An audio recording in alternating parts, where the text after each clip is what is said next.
Hello les potos, c'est Coach Pao. On se retrouve pour ta review du chapitre 280 de Blue Lock opposant le Bastard à Paris, 2 buts partout, Isagi Kaiser et Shido Rin. Bref, je te donne un rapide résumé de la situation avec les deux choses essentielles du chapitre. Le coup franc de Kaiser, un impact Magnus stoppé par la vitesse surhumaine de Loki, coach parisien, où Isagi a pensé qu'il pourrait être sur la trajectoire de la balle avant Loki. En même temps, logique, la vitesse n'est pas l'atout majeur de Isagi.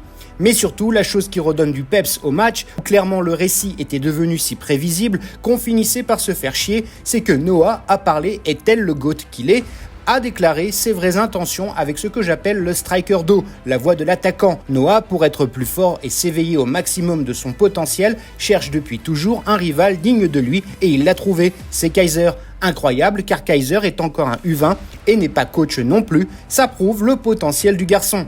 En tout cas, Noah a raconté à Isagi qu'il l'avait utilisé pour permettre l'éveil de Kaiser afin que ça l'aide à devenir plus fort, à réussir son striker d'eau, sa voix de l'attaquant. Enfin, le sauvetage de Loki remet le ballon en jeu vu qu'en dernière page, tu peux voir que le ballon est dans les airs. Donc, deux choses vont s'offrir à nous, soit l'attaque du Bastard continue, soit c'est un Parisien qui prend le ballon et on part en contre-attaque. Et j'allais oublier que Isagi s'est dit que sa logique et son analyse ne pouvaient rien faire et absolument pas prédire ce que fit Loki avec sa vitesse, c'est ce qu'il appelle un vrai génie.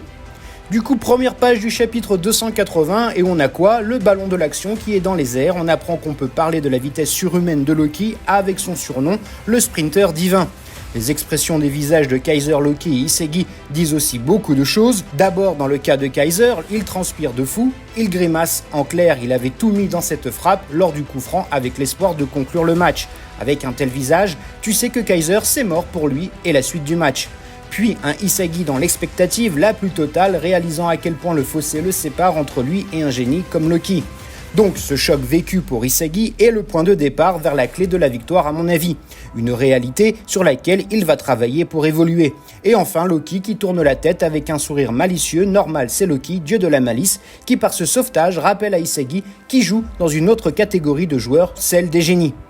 Le titre de ce chapitre, La limite d'un prodige, est déjà teasé ici. Le prodige étant Isagi, arrivant à la limite qui le sépare des génies comme Noah ou Loki. Résultat, c'est contre-attaque de Paris vu que c'est Karasu qui, d'un coup de tête, passe le ballon à Zantetsu.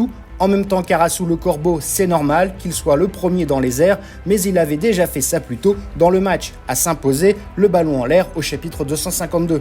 En tout cas, le ballon est dans les pieds de Zantetsu, Karasu lui dit d'envoyer la sauce avec sa vitesse de foufou. Zantetsu se fait pas prier et donne tout sur cette contre-attaque rapide. Mais si le Bastard peut paraître déstabilisé, il compte dans ses rangs un certain Raishi qui connaît par cœur le style de Zantetsu pour l'avoir affronté en première sélection, ancien de la Team Z, et balance à sa team de pas foncer sur lui bêtement. Page suivante, on a Isagi en métavision qui réfléchit sur sa nouvelle obsession, c'est quoi être un génie? Ça insinue qu'il va nous cook une nouvelle pièce de puzzle. Théorie vite fait. Pour qu'il passe un cap et rattraper Noah et Loki, Rin et Kaiser, il va créer une pièce dite du génie. Il va donc réussir la prouesse de créer artificiellement, grâce à son cerveau, une capacité innée. Si c'est ça, Isagi est un GOAT. Mais plus que ça, si Isagi réussit cette prouesse impossible de créer les conditions pour lui d'entrer dans le club des génies, des top joueurs mondiaux, il fera l'impossible possible. Et ça, tu l'as déjà vu quelque part, non? Chapitre 243, quand Ness tomba amoureux, niveau football bien sûr, de Kaiser où il annonça avoir brisé l'impossible. Du coup tu captes, si Isagi arrive avec sa pièce dite du génie, Ness va le kiffer et voudra donc jouer avec lui pour son but. Dis-moi dans les coms ton avis, l'éveil de Isagi, pièce du génie X Ness égale but? Mais c'est pas tout ça, car sur cette page, Isagi dit qu'il a toujours vu les gens incroyables comme des génies, ce qui veut dire qu'il n'avait pas compris ce qu'était un vrai génie, avant d'en affronter un, comme Loki. Il a surestimé des gens incroyables comme Zantetsu ou Shido en les qualifiant de génies dans leur domaine, ce qui exclut de fait des gens comme Shido ou Zantetsu pour entrer dans ce club très privé des génies du foot. L'éveil de Isagi devrait donc lui permettre d'avoir sa nouvelle carte de membre.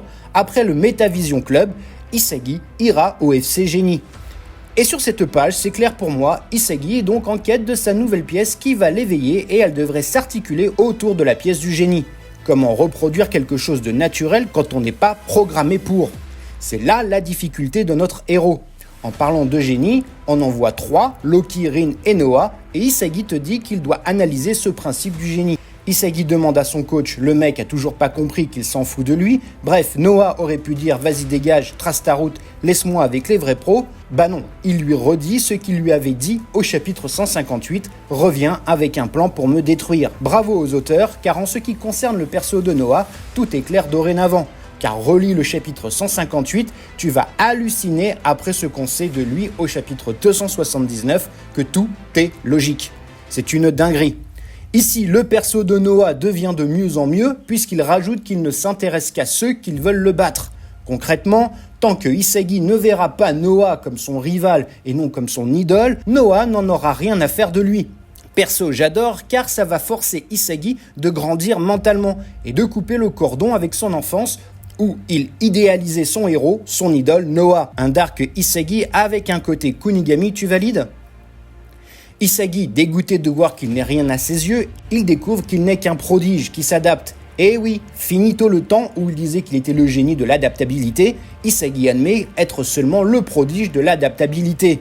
Charles a le ballon et fait une longue transversale vers le but allemand où Shido, en duel avec Kaiser, se précipite vers le point de chute du ballon. Sauf que Kaiser oubliait un autre perso, Rin, qui déboule lui aussi pour prendre la balle. Normal, Charles kiffe aussi Rin à cause de son but, donc maintenant Shido et Rin se battent pour les ballons de Charles. Et Rin le dit, cette passe qu'il contrôle si majestueusement est le fruit de son alchimie avec Charles.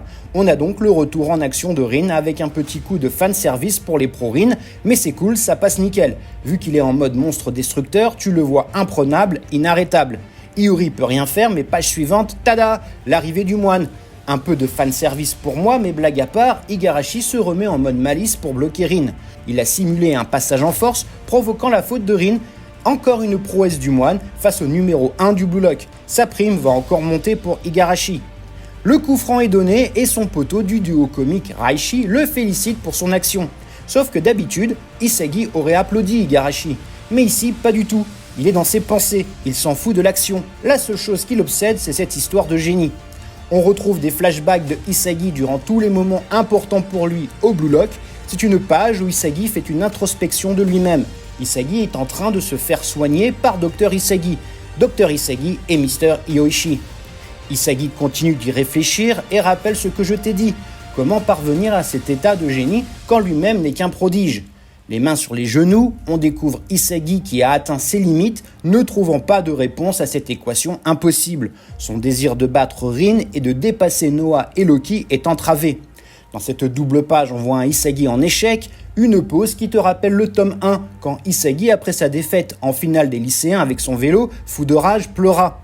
Et quand je te disais que si Noah avait choisi Kaiser, pour moi cette double page confirme ma théorie, Ego a choisi Isagi. On le voit comprendre ce que vit Isagi, comme si Ego avait vécu la même chose.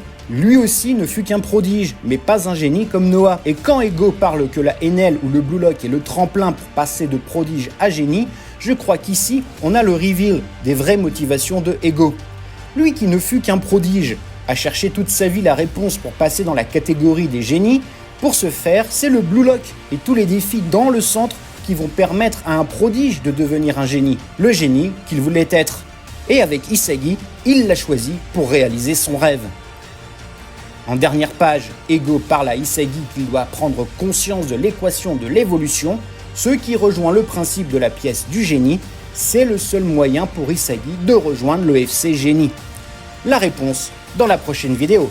Blue Lock est sans pitié, seul le plus fort survivra. Voilà, c'est tout pour aujourd'hui. Tu peux ranger tes crampons et on se retrouve très prochainement pour parler des arcs narratifs, des joueurs, des équipes, des théories, de l'animé. Il y a tant à dire sur Blue Lock. Commente, like, abonne-toi, c'est important pour faire vivre cette communauté. Merci infiniment.